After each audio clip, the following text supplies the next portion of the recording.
Hello valued viewers, so the next project on the Nissan is the seat connections, the seat rail connections to the car. Problem is that they've got these M10 safety bolts with a pitch of 1.52mm. Problem is the seats have been in and out so many times that the thread on the bolt is screwed, the male and female. So if we went to have a look,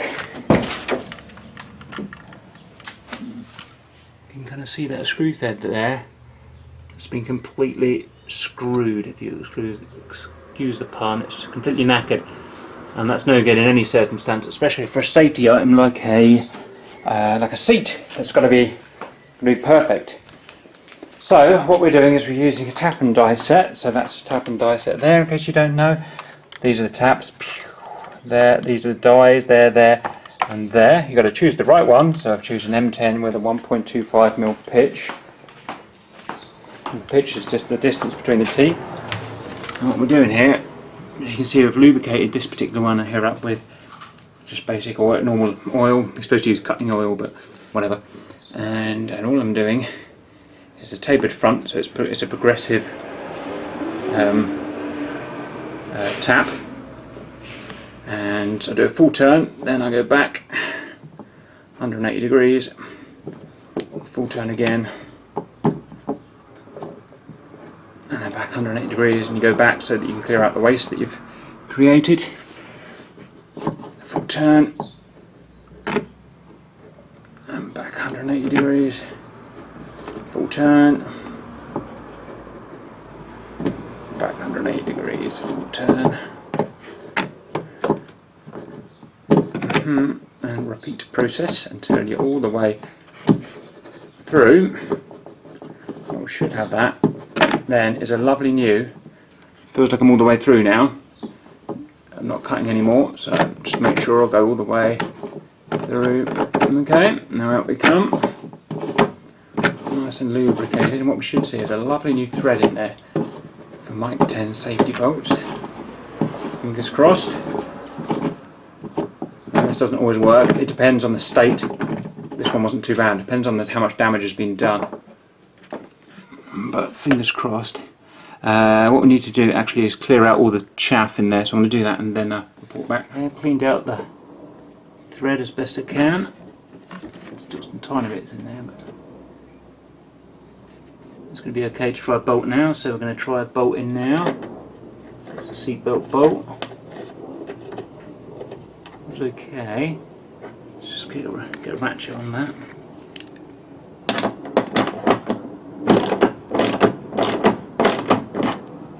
It's 10 times better than it was.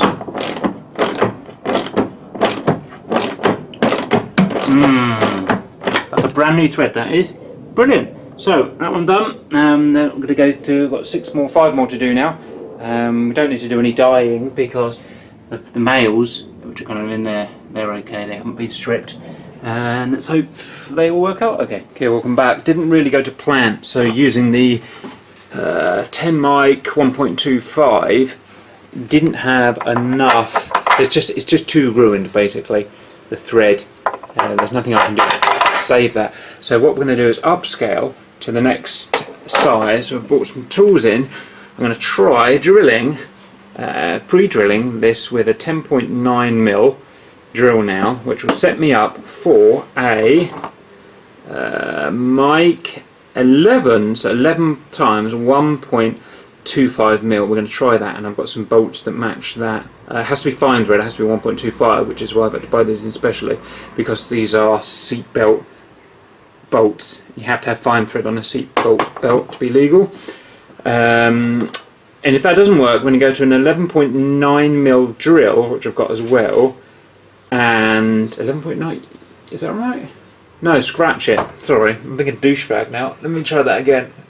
So I need to pre-drill for this 11.25. I need to pre-drill at 9.9mm. Basically, a worn 10mm will probably do. So I'm going to do that. And if that doesn't work, because it might not, because of reasons I don't really understand, then we're going to pre-drill 10.9. and go for the mic 12 by 1.25. So I bought everything in just in case this doesn't work, basically. Okay, that worked pretty well. So that's now a mic 11 times 1.25 fine tooth there, and it looks pretty good, to be honest. You know, if you went micron perfect, it's probably not micron perfect, but I'm pretty sure it'll be within force regs.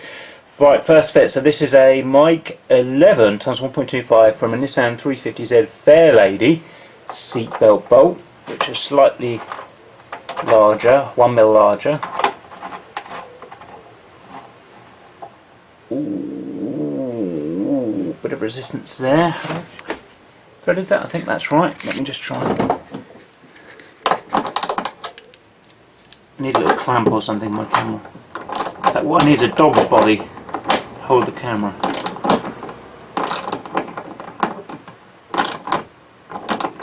I think that's good.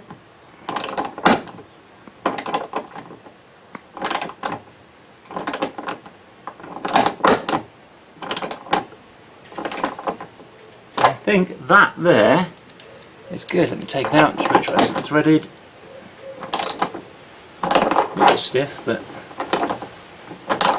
all the best men are.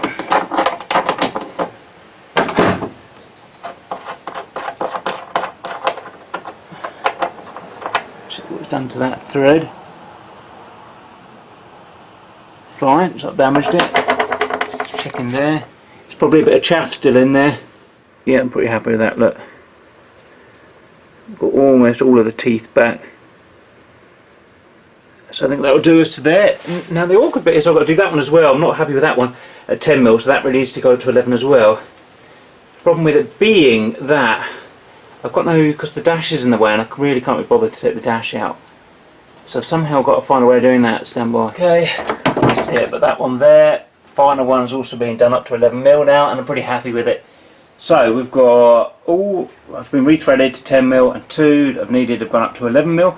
I think that's it as far as the mounts are concerned. Next we need to go and look at the seats. Okay, these are the seats. They're a weird hybrid. They are seats from a 2005 Honda Civic Type R. I broke down for parts a while ago, been crashed. And I thought, oh, they're nice seats. Why don't we put them in the Nissan? Problem is, this is a 90s Nissan with 90s Nissan safety regs and height and stuff like that, and these are 2005 seats with 2005 regs, and these don't fit in that car. So I've had to do some, I did this a few years ago, but some real modification. I made these rails up myself. They came from another Nissan actually that was near enough a fit. Chopped them up, and what I've done is I've hard welded them onto the seat. So I took the Honda rails off this and just literally welded them onto the seat frame. You can see a couple of welds there. Just an example. Most of it's hidden, so I can't really show you, but you just have to take my word for it. And because it's a safety item, I've just gone over the top basically. General rule is, if you don't know, if you're going to do a safety item like a weld on a safety part of the car, and you don't know how strong you need to make it or how strong your weld is or whatnot, you just go OTT to make sure you know you've got a massive factor of safety there. So that's what I've done. Anyway, talking about that, so yeah, I made these rails up. The problem I need to fix is that there, I know it's not pretty, but it's perfectly good, you know, 4mm steel and whatnot. That there is a hole for the, if you like, a stud, or bolt, whatever you want to say, from the car to go through there, and then I've got to put a nut on the inside there. Problem is, all this infrastructure here, which is not particularly needed, it's needed a bit, it just helps support the top here, but gets in the way and I can't tighten the nut up, can't get a spanner in there, so I need to erase about 5mm around here to be able to get to that one there. Now that one I had erased just enough so that it works, but this one hasn't. I'm not quite sure how I'm going to do it yet, and do it without setting fire to the seat. I think it'd be useful to have a plasma cutter or something, but anyway, too expensive. Anyway, stand by and watch the space. Okay, I've cut this back here about 1/4 inch, maybe a bit more, 8mm or something. And I've painted the inside of the car at the front again. It was getting a bit scratched up and messy. Next is to clean the seats up and then try fitting them. Ta-da! Honda Civic seats in that are all bolted in and proper now, so that's good. the seats still aren't perfect in that they're just a bit too tall. The base is too tall for the car. But I think for now at least, until I find a nicer, better solution, they're going to do the job. Okay, moving on to the next problem to solve. So, gearbox, two-piece prop shaft, steel, and then differential at the back here.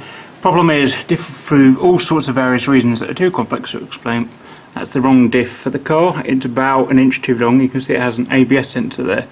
It's because it was for the ABS sensor of the version of the car, and this car does not have ABS. So wrong. So it's an ABS diff with a non-ABS prop shaft. So it's about an inch too long. And what that's gone and done is smashed into the gearbox and worn the end of the gearbox off. The gearbox is actually meant to have a protective casing that comes around and covers that joint, but it's all worn itself off. Long story, but let's just accept that it is that. Various solutions. One includes replacing this prop with a ABS prop, which will be an inch shorter, and then would work with the gearbox so that we would gain an extra 25 or so mil play there, and then I could go in and, if you like, repair the end of that gearbox. Now the gearbox doesn't appear to be damaged per se, it's this housing and all the housing parts that got smashed off. Because it was only aluminium, most of it got chewed away very easily. Well, so that's that. For the time being we're stuck with this, and we have to bear in mind as well that these are not easy parts to find after 26 years. So right, so what we've got at the moment is this donut bearing, which supports the first half, the middle of the prop is too far that way by an inch, okay? And so to sort of make it work, I've done a bodge in here, bodge in there. It's actually it's better than I remember it. It's probably a good bodge, and it'll probably pretty much last forever more or less, but it's not really good enough. And it means this donut bearing is tilted about 10 degrees off, and so this, you can see this rubber donut, you know, the rubber donut's going to wear out. It's just the whole thing doesn't really work, and it's not really fit for purpose. So we're going to take the donut bearing cover housing off, measure up the prop to see exactly how far it is out, and then create or modify this housing to try and work with this new prop shaft alignment. So stand by as I try and figure out what to do. Okay, that's the bracket as I modified it before. I just need to make a decent version of it basically. So all we're trying to do is move the drill holes back that way 16 mil, but not upset this connection point here. So my idea is, if I separate that there, okay, I'm going to cut that bit off there. It's not really doing anything now, it's just getting in the way. And I'm going to get these, and I'm going to offset them 16 mil that way from centre line, weld them in so they'll become the new structural point, if you like, and contact patch for the actual car. Infill this and the rest, just make it a bit stronger. That's done. This, I don't think I need to do that much more than basically just make what I've done here stronger. So at the moment these aren't attached. I need to weld all this together properly and weld it up, and then I think pretty up a bit, and I think that will do the job. I think. Stand by. Okay, so that's a mock-up. Get it up here. Okay, so that's just spot welded in position, and I've tested it with the car and it all works perfectly. So I'm just going to weld up this half properly, and then we'll look at the other half. Okay, this is what we have. So these are the originals, if you like. This is a bare copy that I have, just in case I messed up, which usually happens. And these are the modified variants. Not very pretty, not even particularly strong, but they will do the job for the forces that they're going to take. That one there, and that one's modified there, you can see. So kind of go together like this, ping, and offset our prop shaft by 16 mil laterally, and keep it at exactly the right height, or within a mil or so. That's it. Get these cleaned up, get this painted up, get the prop fitted, everything back on, and see how she goes. Okay, ta-da! lovely new modified bracket, all nice and safe and strong now, and holding it actually in the right direction, so that bearing should last a bit longer. That should work. That's done. Right, next part of this phase, moving on to the clutch line. So we've got a hydraulic clutch line. Where are we? Comes down from out. I can't sit. There it is. That one there comes down from the master cylinder at the top of the car, down into here, down into this 10mm thing, U-bend, which is known as hydraulic dampener. It's kind of does what it does in a plane, I suppose. It dampens the feel of the clutch pedal, comes out there, feeds into a flexi pipe there, and goes into the clutch slave cylinder there to operate the clutch operating lever there. So what we're going to do is we're going to take it all off, get rid of it all. The dampener's going off, we're not going to have a dampener, we're just going to get a stainless steel flexi pipe, which is probably what you should have used for brake lines. I'll do it again at some point. Which will go straight from the master cylinder, get rid of everything, and it should go straight onto the slave cylinder. So we're going to get rid of all of that crap, which is great. So I'll see you tomorrow. Sorry about the wind noise. That's what we've taken off the car, which is the existing hydraulic dampener and clutch lines. Clutch, no idea how a hydraulic dampener works. I've never looked into it. If anyone knows, let me know, or even what its real purpose is. I still don't really understand. Anyway, so that's all come off, which is nice, and it's just been replaced by this basic braided stainless flexi pipe, which is much simpler and won't rot away, which is nice. So let's go and get that on the car. Okay, welcome back, valued viewers. We've obviously got the brake lines in now and the clutch lines, so we need to go and bleed them. That's what we're going to do. Well, our good friend Super T, say hello to Super T to the valued viewers. There you go. So we'll crack on with that, and hopefully none of the bleed valves will snap, / they probably will. Bye. Okay, welcome back. We've bled the clutch line and 4 brake lines. Don't know what that is. Very easy. We just fill the reservoir up on the brake with 4-dot rated brake fluid and 4-dot rated brake fluid in the clutch. Reservoir's fine. Then you open the bleed valve down on the the slave cylinder, be that the brake caliper or on the slave cylinder of the clutch and the gearbox, and then you pump the pedal and you push the new fluid through, get rid of any air, any aeration that's in the old fluid until we've got no air, or as little air as we can get in the line. It's pretty impossible to get air out altogether unless you're going to vacuum treat it, which obviously we can't do here. That's all done, so we now have brakes with a relatively good brake feel, clutch with a good brake feel, everything actuates fine. So that is that. Mechanically, I mean, all we're trying to do is get it all good and legal for an MOT at the moment, which is the English roadworthy test. It's changing there, I just realised. So hydraulics are all good now. So we can finally get the wheels back on and take it for a little spin around the drive and just check that everything feels okay, and then we can crack on with some bodywork.